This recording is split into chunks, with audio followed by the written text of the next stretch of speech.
শাখা বিএনপি এবং আগ্রহী সহযোগী সংগঠনের সর্বস্তরের নেতৃবৃন্দ এবং অত্র এলাকার মুরব্বিয়ান সমাবেশী ছোট্ট ভাইরা সবাই আমার সালাম গ্রহণ করুন। আসসালামু আলাইকুম। কেন্দ্রীয় কর্মসূচির অংশ হিসেবে চান্দিনা উপজেলা এবং পৌর বিএনপি কর্তৃক আয়োজিত আজকের এই প্রতিবাদ সমাবেশে আপনারা সাফল্যমণ্ডিত করার জন্য চান্দিনা উপজেলা বিএনপির আমি নগণ্য সদস্য হিসেবে আপনাদেরকে সবাইকে আন্তরিক অভিনন্দন এবং মোবারকবাদ জানাচ্ছি।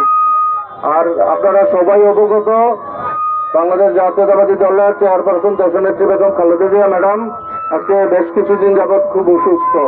আমি যারা উপস্থিত মুরব্বিয়ান এবং দলীয় ভাইয়েরা আছেন তাদের কাছে করজোড়ে আমার প্রার্থনা নিবেদন, আপনারা দয়া করে উপরওয়ালার কাছে দোয়া করবেন যাতে আল্লাহ রাসূলের দোয়া দেশনেত্রী বেগম খালেদা জিয়া ম্যাডাম আবার সুস্বাস্থ্য নিয়ে আমরা যাতে ওনার হাতের ছায়ার তলে আবার রাজনীতিটা করার সুযোগটুকু পাই, এই ফরিয়াদটুকু আপনাদের মাধ্যমে করতে চাই।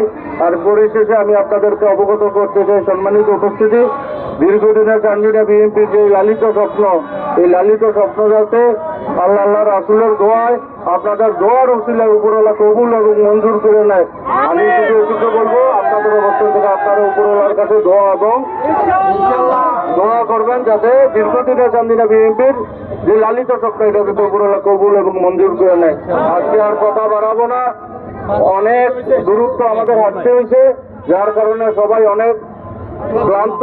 তো আমি আজকে কথা বাড়াইতে চাই না, আবারও আপনাদের সাথে দেখা হবে এই প্রত্যাশা ব্যক্ত করে উপস্থিত সকলের সুস্বাস্থ্য দীর্ঘ কামনা করে আজকের মতো বিদায় নিচ্ছি। সবাই ভালো থাকবেন। আল্লাহ হাফেজ। আসসালামু আলাইকুম।